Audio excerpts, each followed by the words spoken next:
sinabing sinaing, patungkol ito sa kanin. O hindi naman kaya yung mga pagkaing pinausukan o pinakuluan at iniluto sa mahinang apoy ng magdamagan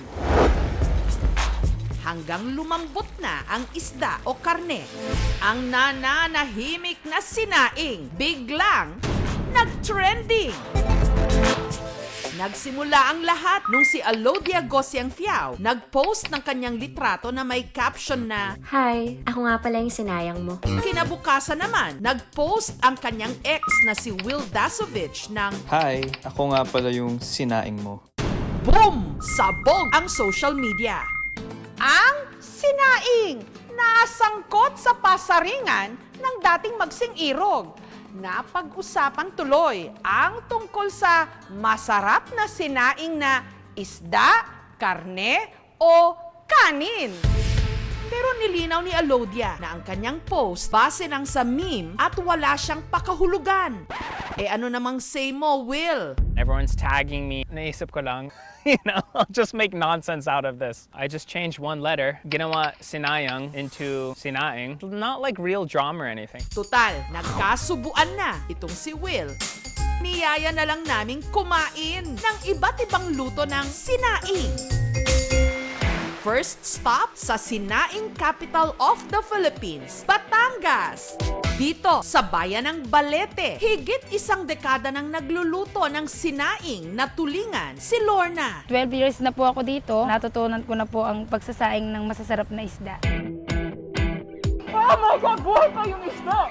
Sinamahan siya ni Will mamalengke ng pinakasariwang tulingan. Sariwa, fresh na fresh. Buhay pa isa! Ang tulingang may habang isang dangkal, tinanggalan muna ng hasang at atay. Sunod na nilinis ang ngalangala gamit ang toothbrush.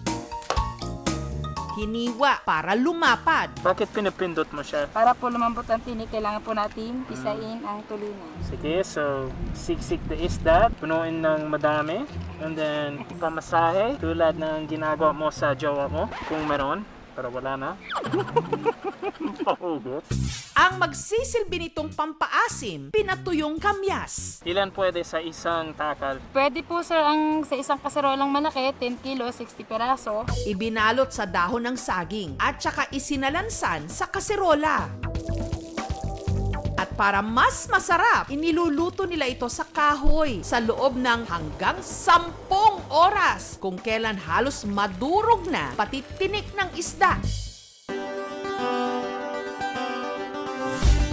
Ang pagluluto ng sinaing na tulingan, natutunan daw ni Lorna sa kanyang mister na si Marvin na ang mga magulang halos 4 na dekada nang nagtitinda ng sinaing na tulingan. 15 years po, tinulong na po ako ng ilay ko po, magluto ng isda, ng halap buhay. Heto na! Oras na! Matikman natin ang sinaing nating tulingan.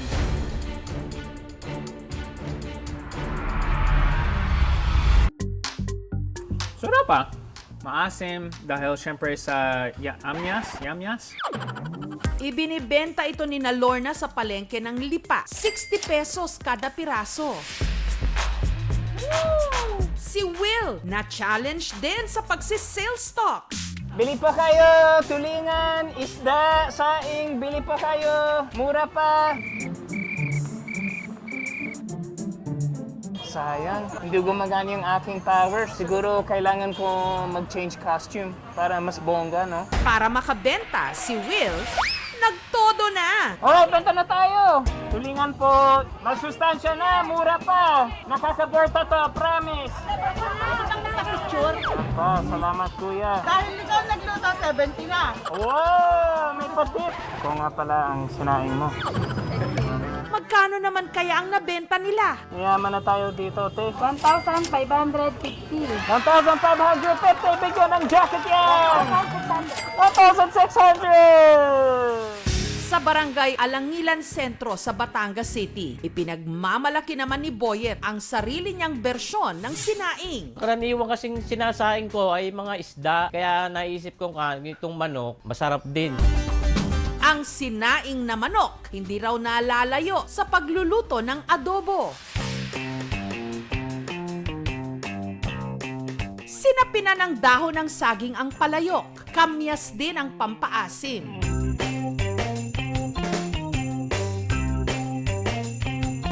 Pero hinahaluan din ito ni Boyet ng black beans o tausi.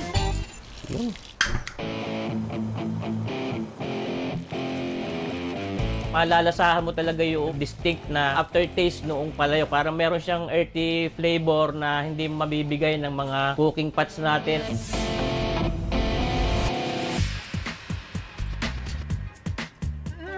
Sarap to the bones. Oh my gosh, I can eat this all day. Yun ang pinaka-best. Wow. Meron na tayong dalawang klase ng ulam na sinaing. Ang kulang na lang, panghimagas. Sakto sa bayan ng Bawan sa Batangas. Matitikman ang kanilang sinaing na malagkit sa gata para itong sumang hubad o yung walang balot.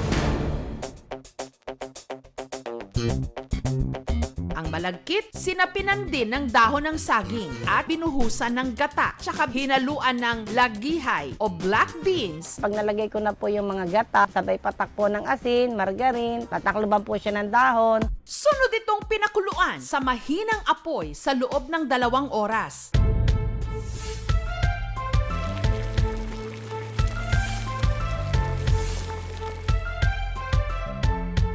Masarap kapag binudbura ng asukal at condensed milk.